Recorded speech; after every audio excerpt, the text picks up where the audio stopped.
Hello बच्चों, मैं Sameer sir आप सभी लोगों का स्वागत करता हूं आराध्या क्लासेस के यूट्यूब चैनल के अंदर। हम लोग प्रेजेंट वीडियो लेक्चर ऑनवर्ड्स एक नए यूनिट की स्टार्टिंग कर रहे हैं which is D and F block elements. तो चलो D and F block elements को समझते हैं। बच्चों इस वीडियो को देखना चालू करो तब आप अपने पास पीरियोडिक टेबल को हैंडी रखना, क्योंकि बहुत सारी ऐसी चीजें हैं जो आप तभी समझ पाओगे जब आप साइमल्टेनियसली पीरियोडिक टेबल को देखते रहोगे। ठीक है, तो सबसे पहले इस चैप्टर के अंदर हम लोग डी ब्लॉक एलिमेंट्स की डिस्कशन करते हैं कि किसको हम डी ब्लॉक एलिमेंट्स बोलते हैं। Definition of d block elements. तो डी ब्लॉक एलिमेंट्स की अगर बात की जाए तो those elements in which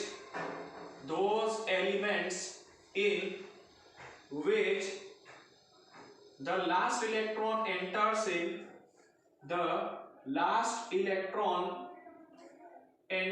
in d subshell या orbital, whatever you want to say, d subshell or orbital are known as d block elements, are known as d block elements।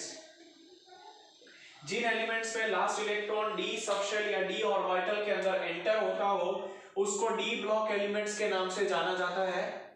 In elements का दूसरा नाम the other name of d block elements are transition elements. इनका दूसरा नाम transition elements भी है। प्यारे बच्चों डी ब्लॉक एलिमेंट्स का दूसरा नाम ट्रांजिशन एलिमेंट्स भी है। अब ये तो समझ में आ गया कि भाई लास्ट इलेक्ट्रॉन डी सबशेल में या डी ऑर्बिटल में जाता है इसीलिए इसको डी ब्लॉक एलिमेंट बोला। लेकिन क्वेश्चन आता है कि ट्रांजिशन एलिमेंट क्यों बोला गया है। तो समझो इसका रीजन ये है कि because they are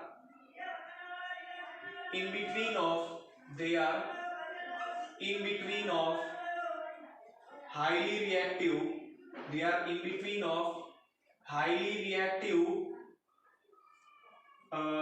s block elements, they are in between highly reactive s block elements and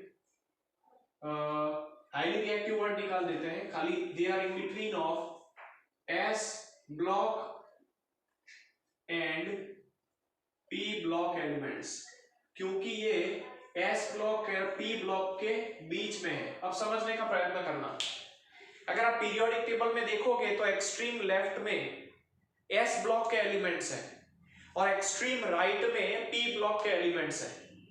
ये जो D ब्लॉक के एलिमेंट्स है वो उनके बीच में है। तो कहने का मतलब S ब्लॉक एलिमेंट से P ब्लॉक एलिमेंट्स जाने की जो मूवमेंट है वो D ब्लॉक एलिमेंट्स दिखाते हैं, ट्रांजिशन जो है वो D ब्लॉक एलिमेंट्स दिखाते हैं। तो they shows the transition from S block to P block and hence they are known as transition element. Transition का मतलब ही होता है मूवमेंट, चेंज।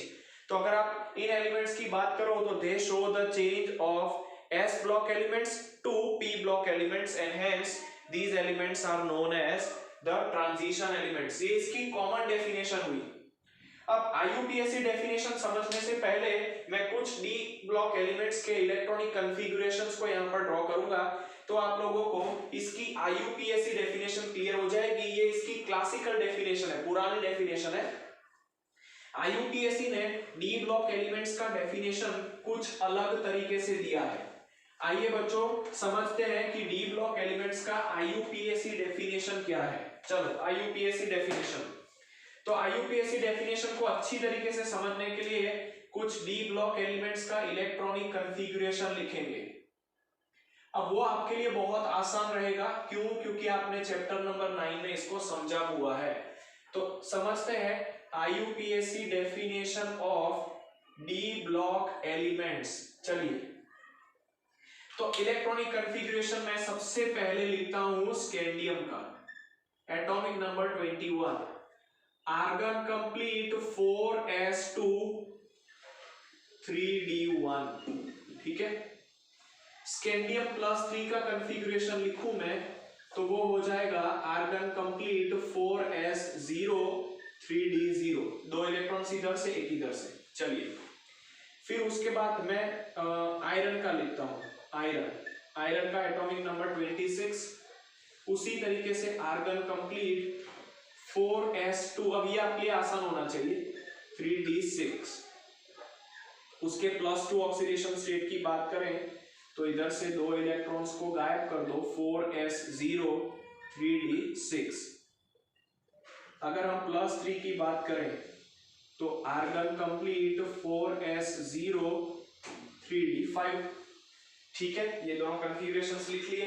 अब मैं जिंक का कॉन्फ़िगरेशन लिखूंगा, जिंक। ठीक है, जिंक का कॉन्फ़िगरेशन होगा आर्गन कंप्लीट 4s2 3d10 और Zn+2 का कॉन्फ़िगरेशन होगा आर्गन कंप्लीट 4s0 3d10। अब IUPAC डेफिनेशन लिख रहा हूं, डेफिनेशन समझना बच्चों।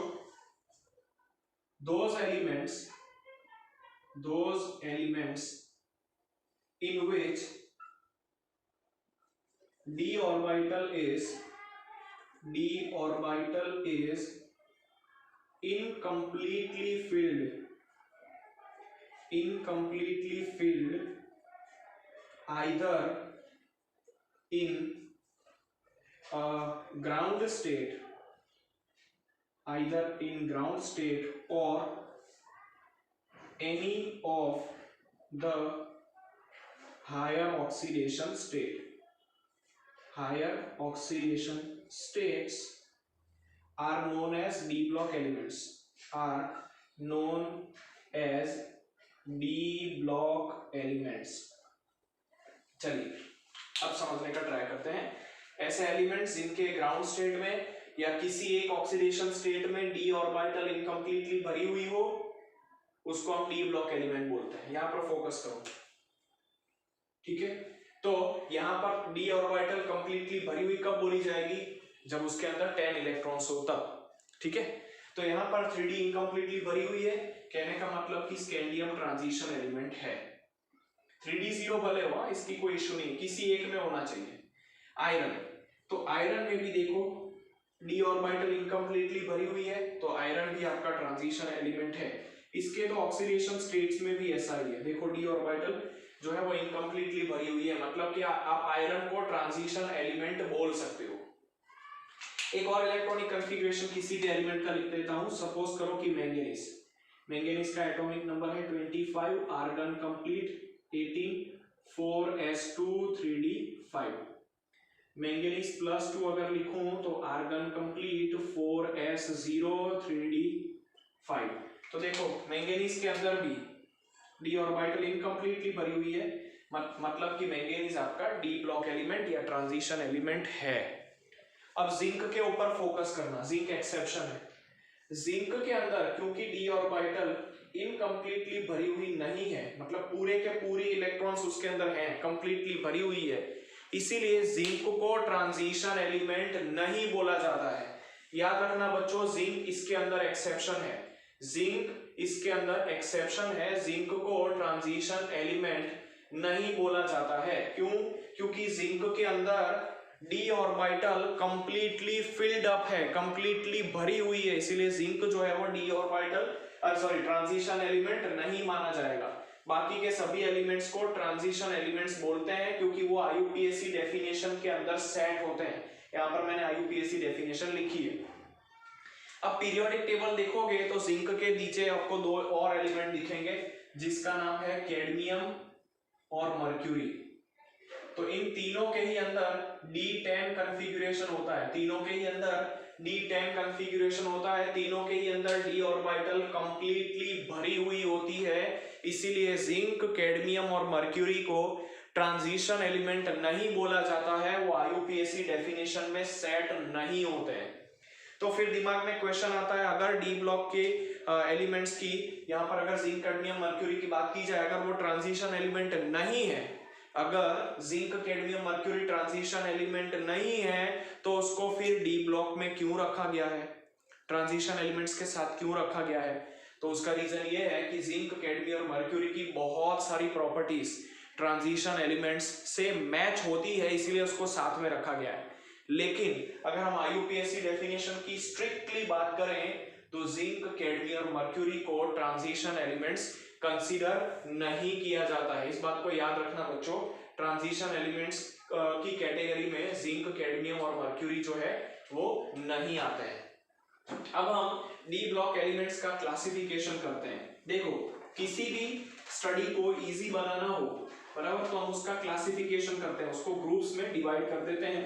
इससे क्या होता है, उस पर्टिकुलर सब्जेक्ट की या टॉपिक की जो स्टडी है वो इजी हो जाती है। तो इसीलिए ही हम लोगों ने इन ट्रांजिशन या डी ब्लॉक के एलिमेंट्स को क्लासिफाई कर दिया है। अगर हम क्लासिफिकेशन की बात करें तो जो डी ब्लॉक के एलिमेंट्स हैं उनको हम लोगों ने 4 सीरीज में डिवाइड किया है। ये 4 सीरीज किसके बेसिस पर है, लास्ट इलेक्ट्रॉन कौन सी सीरीज में जाता है उसके ऊपर से हम इसको डिवाइड करेंगे। ठीक है, तो क्लासिफिकेशन की बात करें तो d block elements are classified into 4 parts. Elements are classified in 4 series, classified into 4 series। इसको हम लोग 4 सीरीज में क्लासिफाई करते हैं। this depends upon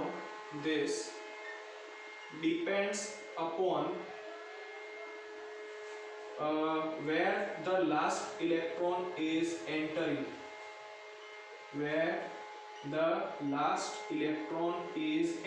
मतलब कौन सी डी ऑर्बिटल में लास्ट वाला इलेक्ट्रॉन जा रहा है उसके बेसिस पर हम लोगों ने इसको 4 सीरीज में क्लासिफाई किया है। पीरियोडिक टेबल देखते रहना।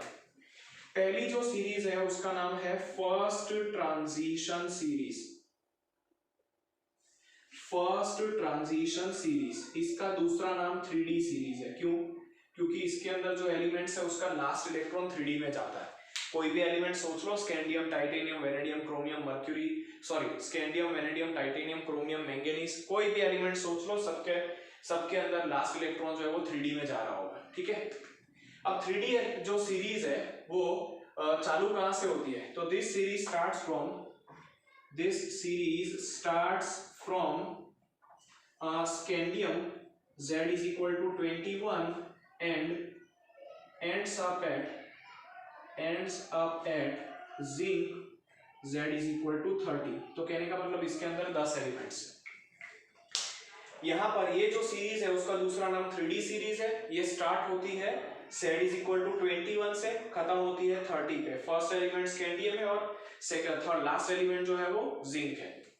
उसी तरीके से अगर हम सेकेंड ट्रांजिशन सीरीज की बात करें, सेकेंड ट्रांजिशन सीरीज, तो सेकेंड ट्रांजिशन सीरीज का नाम है 4D सीरीज। 4D सीरीज जो है that starts from second transition series के अंदर भी 10 एलिमेंट्स है। ये स्टार्ट होती है यट्रियम से, yttrium Z is equal to 39 और Z is equal to 39 से स्टार्ट होती है और cadmium Z is equal to 48 के ऊपर खत्म होती है। ये Z is equal to 48 cadmium के ऊपर खत्म हो जाती है, बराबर। अब कुछ बच्चों के मन में प्रश्न आ रहा होगा कि भाई यहाँ पर इसको कैसे याद करने का कि ये कहाँ से स्टार्ट होती है, कहाँ से एंड अप होती है, तो वो आपको समझ में आ जाएगा। आगे मैं हर सीरीज को बहुत डिटेल में ट्रिक के साथ आप लोगों को समझाऊंगा, तो वहां पर आप इसको बहुत ही आसानी से याद कर पाओगे। अभी आपको याद नहीं रहे तो आपको कोई टेंशन करने वाली बात नहीं है। ठीक है, चलिए सेकेंड सीरीज हो गई। उसके बाद हम लोग, मैंने बोला ना कि इसको 4 सीरीज में डिवाइड किया जाता है, तो फर्स्ट सेकेंड पढ़ लिया। अब थर्ड और फोर्थ सीरीज समझते हैं। ट्रांजिशन एलिमेंट्स को हम लोगों ने 4 सीरीज के अंदर डिवाइड किया है, first series, second series, third series and fourth series. First और सेकेंड सीरीज की बात हो गई है। अब हम थर्ड ट्रांजिशन सीरीज की बात करते हैं। थर्ड ट्रांजिशन सीरीज, चलो बोलो अब इसको दूसरा नाम क्या देंगे, तो बड़ी सिंपल सी बात है कि इसको हम लोग बोलेंगे 5D सीरीज, क्योंकि 3D और 4D पहले आ गई है। ये कंप्लीट सीरीज है 10 एलिमेंट्स की। ठीक है, ये 10 एलिमेंट्स की कंप्लीट सीरीज है। जहां पर 5d ऑर्बिटल भरी जाती है, इसीलिए इसका नाम है 5d सीरीज। यहां पर ये स्टार्ट होती है, ये समझना, it has 10 elements, it has 10 elements and last electron goes in 5d series. ये सब चीजें जब मैं आपको इसका इलेक्ट्रॉनिक कॉन्फ़िगरेशन डिटेल में बताऊंगा तब एकदम क्लियर हो जाएगी, बराबर। अभी नहीं समझ में आया, थोड़ा कम समझ में आया तो कोई टेंशन लेने की जरूरत नहीं है। ये स्टार्ट होती है, starts from z is equal to 57। अब z इज इक्वल टू 57 क्या है? लेंथेनम, ठीक है। z is equal to 57 lanthanum. अच्छा, फिर थोड़ा सा ब्रेक ले लेती है, फिर वापस से z is equal to 72 hafnium से स्टार्ट होती है, ठीक है, हाफनियम और कंप्लीट हो जाती है z is equal to 80 that is mercury के ऊपर। अब आप बोलोगे सर ये क्या हो रहा है, बराबर। चलो थोड़ा इजी कर देते हैं आपके लिए। यहां पर स्टार्ट करा z इज इक्वल टू 57, यहां पर आपका आया लेंथेनम, ठीक है। उसके बाद यहां पर थोड़ा गैप पड़ा, फिर z is equal to 72 hafnium से वापस स्टार्ट करा तो एंड अप हुआ z is equal to 80 mercury पे, मर्क्यूरी, ठीक है। तो यहां पर there is gap of 14 elements, यहां पर there is gap of 14 elements जो आपके f ब्लॉक के एलिमेंट्स हैं। अगर आप पीरियोडिक टेबल को देखोगे तो इस बात को समझ पाओगे कि जो 14 एलिमेंट्स का यहाँ पर गैप है वो पीरियोडिक टेबल के बॉटम पे बैठा हुआ है। अगर आप थर्ड ट्रांजिशन सीरीज देखोगे तो वो 57 लेंथेनम से स्टार्ट होगी, फिर स्टार मार्क किया होगा, फिर वापस 72 हाफनियम से स्टार्ट होके 80 मर्क्यूरी पे खत्म होगी। बीच वाले 14 एलिमेंट्स इसीलिए यहाँ पर नहीं लिए गए हैं क्योंकि वो f ब्लॉक के हैं, उसको हम लेंथेनॉइड्स बोलते हैं, तो लेंथेनॉइड्स जो है उसको हम यहाँ पर इंक्लूड नहीं कर रहे हैं। क्लियर हो रहा है, बराबर। तो 14 एलिमेंट्स का यहाँ पर गैप है, उस बात को ध्यान रखना। अब फोर्थ ट्रांजिशन सीरीज, बराबर, फोर्थ ट्रांजिशन सीरीज की बात करते हैं। बच्चों पीरियोडिक टेबल को साथ में रखना तो समझना आसान रहेगा, ठीक है। चलो अब हम फोर्थ ट्रांजिशन सीरीज की बात करते हैं। फोर्थ ट्रांजिशन सीरीज, इसका दूसरा नाम +2 ऐड कर दो 6d सीरीज है, ठीक है। जो भी नंबर हो ना उसके अंदर 2 ऐड कर दो तो इसका दूसरा नाम आ जाएगा 6d सीरीज। तो ये भी आपकी 10 ऑर्बिटल्स की कंप्लीट सीरीज है, सॉरी 10 एलिमेंट्स की कंप्लीट सीरीज है। It is complete series of 10 elements, ठीक है। ये एक बात हो गई। Last electron, the last electron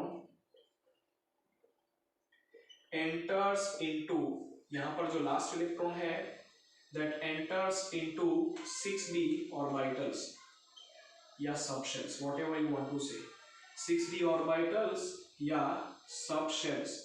इसका जो लास्ट इलेक्ट्रॉन है वो 6d ऑर्बिटल में या सबशेल में जाता है।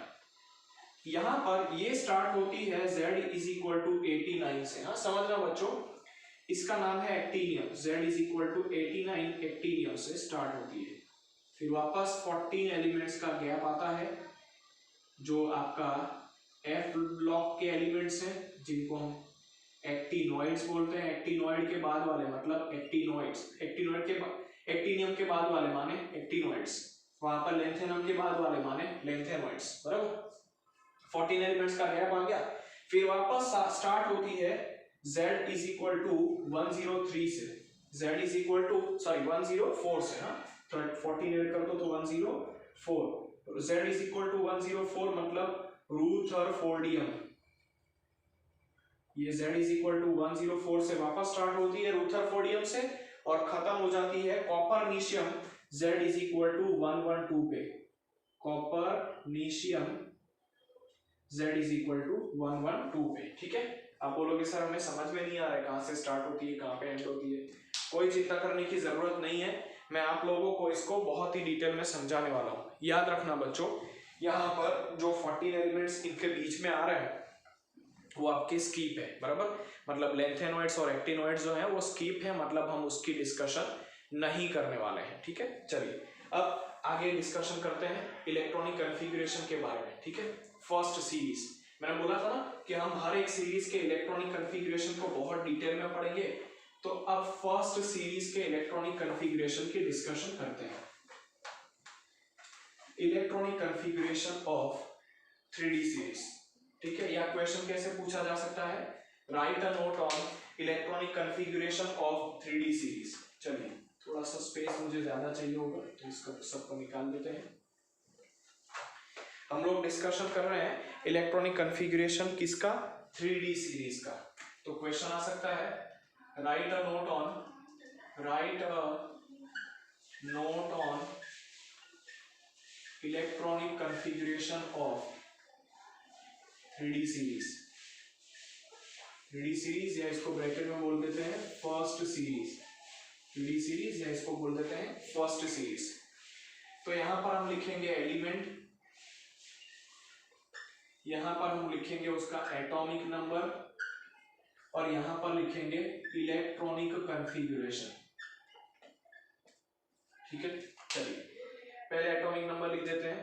तो 21 से स्टार्ट होगी, 21, 22, 3, 4, 5, 6, 7, 28, 29 और यहाँ पर आपका आएगा 30। अब 21 के लिए जो एलिमेंट है यहाँ पर एरो कर देते हैं।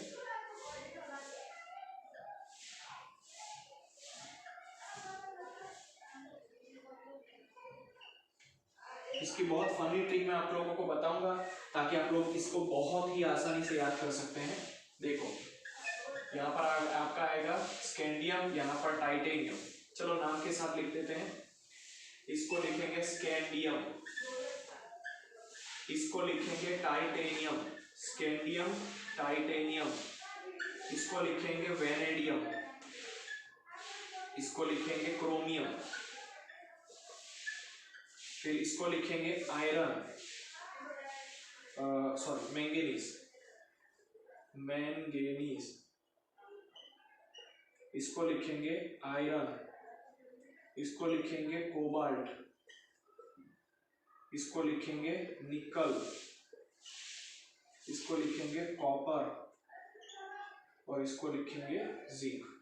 चलो सिंबल लिख देते हैं। स्कैंडियम का सिंबल होगा Sc, टाइटेनियम का Ti, वेनेडियम का V, क्रोमियम का Cr, मैंगनीज का Mn, आयरन का Fe, फर्स्ट लेटर कैपिटल दूसरा स्मॉल ध्यान रखना, कोबाल्ट का MCO, निकल का Ni, कॉपर का Cu, ठीक है, CO मत लिख के आना, जिंक का Zn। अब यहाँ पर क्वेश्चन ये आता है कि सर आपने इसको याद कैसे कर लिया। तो इसका बहुत ही शॉर्ट ट्रिक है। शॉर्ट ट्रिक क्या है, स्कूटी, समझना, स्कूटी व्हेन कार में फेंको निकल कॉपर जिंक को। चलो लिखता हूं ट्रिक यहां पर, इसको आप लोग नोट डाउन कर लेना पैम्पलेट में या अपनी नोट्स में। स्कूटी, स्कूटी फिर व्हेन कार में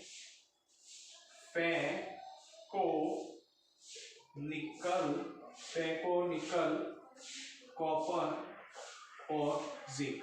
समझना, स्कू scandium, T titanium, vanadium, car chromium, में मैंगनीज, फे मतलब Fe से आपको याद आना चाहिए iron, cobalt, nickel copper zinc.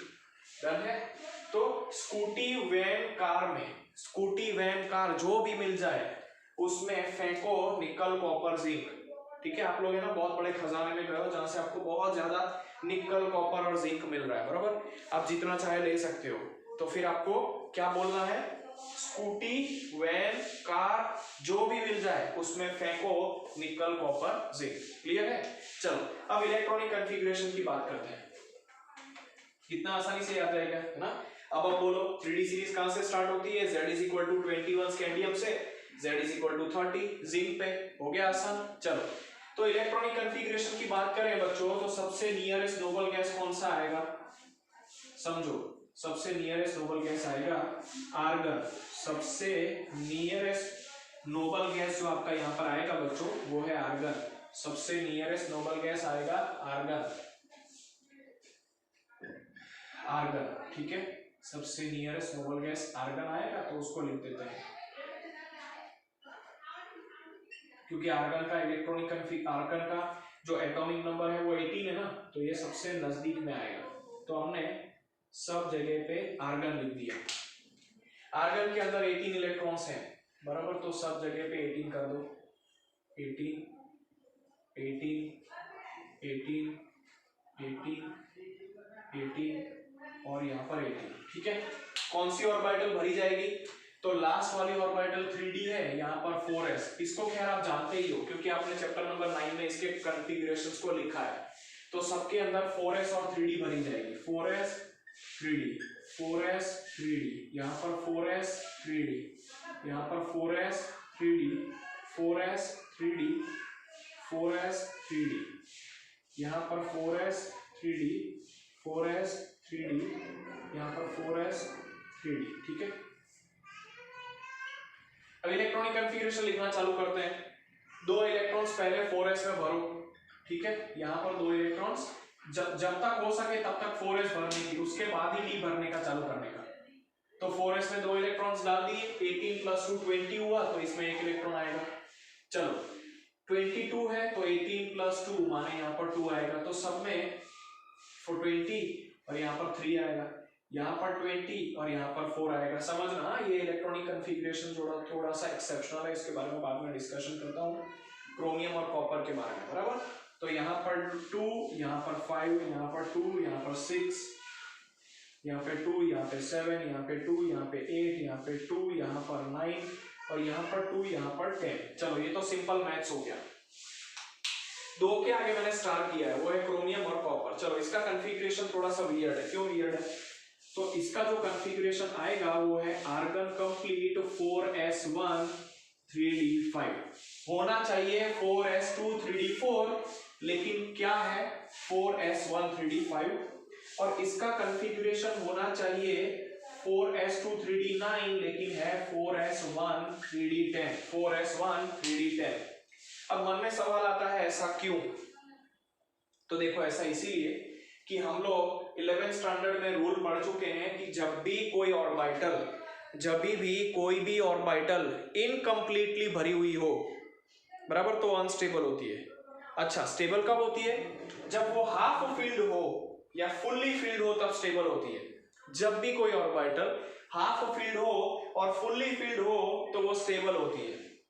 यहाँ पर 4s और 3d के बीच का एनर्जी गैप बहुत नॉमिनल है, बहुत कम है।